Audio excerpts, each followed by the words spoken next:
All right, Coach. It seemed like a frustrating game from upstairs. What was the feeling down on the bench today? Absolutely. It was our start again, and we've talked about our start. And there's been multiple games where, we just the first 10 minutes really ends up costing us the hockey game. And it's just after a real good week of practice, and the energy level should be at the top of our game just because of the rest.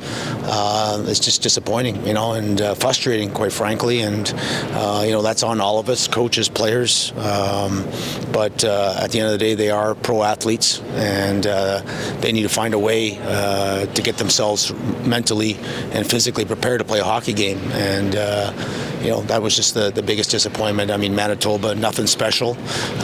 Same type of team that they've had every year. They come out, they work hard, they compete, they try and win their 50-50 battles, and certainly have some talent as well. But overall, they win by grinding and winning their battles. And we weren't prepared to do that early.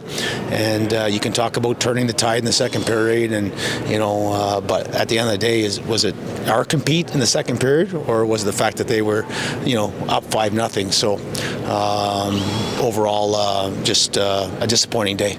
I know you jumbled the lines a little bit as the game went on. Was that to just try to look for something that might work better tomorrow? Yeah, absolutely. And, we talked prior to the game and after practice on Thursday about Cruikshank and Sokolov and Ridley Gregg being a go-to line. And quite frankly, they weren't very good. So, as a head coach, I stayed with them as long as I could today. And at the end of the day, it just wasn't working today. And we needed to break them up. So we're just, the Sabre and recall obviously put us down to 11 forwards. So, you're actually finagling the lines a little bit, just trying to get everybody equal ice time, because with the game tomorrow, there's no need to go down to 3 lines or anything, because, the game's not out of reach. So, but you just, looking for a little bit of chemistry and some, maybe some fire within some line combinations. But, certainly tilted the ice at times. But, certainly the start, you can't fall behind 3-0 and chase hockey games. It just doesn't work. From the goaltending perspective, Matt Sogard comes out again early in the second. Does that change what you had planned maybe for tomorrow?